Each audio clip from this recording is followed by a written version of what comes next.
Each year, parents of about 15,700 children will hear the words, "Your child has cancer." And out of those children, 1 in 4 will actually be diagnosed with a brain or spinal cord tumor. So across all ages, ethnicities, and socioeconomics, cancer is a leading cause of disease-related death in children, and in particular, brain tumors are the leading cause of cancer death in children under the age of 14. In recent years, researchers have found a number of biomarkers or molecules that most often are present in blood to diagnose patients by less invasive means, monitor therapeutic responsiveness, and evaluate for recurrence of disease.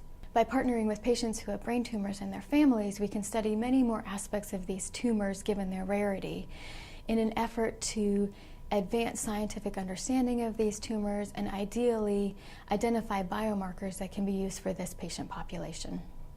We plan to devise a computer-based registry whereby patients can actually register and consent online and then submit samples, whether it's tumor samples or blood, urine, saliva, or cerebral spinal fluid as available for this particular project.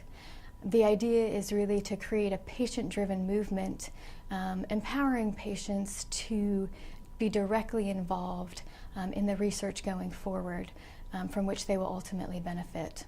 I think the idea behind establishing a patient portal really stems from the fact that, as pediatric oncologists, we encounter difficulty getting studies completed.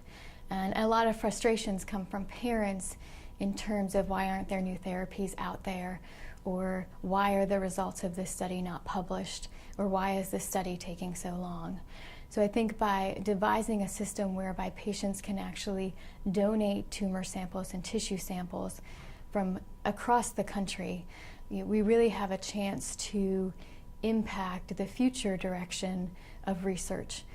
This is but one project for the portal in terms of looking at biomarkers and circulating tumor DNA. Ideally, this will lead to a host of other projects, whether from researchers within our institute or researchers from outside of the institute. The goal is really to have a tumor registry that's accessible to researchers across the board, regardless of who their affiliated institution is. And I think that's extremely important for pediatric brain tumors, just given the rarity of the disease. Preliminary estimates as to cost of creating such a data donation platform is about $60,000. That's the cost strictly for establishing the portal and the infrastructure needed for that portal.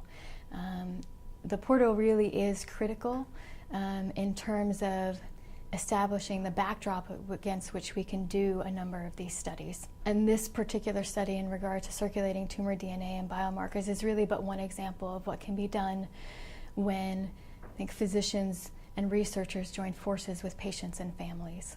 With your support, we can establish this registry and leverage additional funding, including federal funding, for the spin-off projects that will come of it.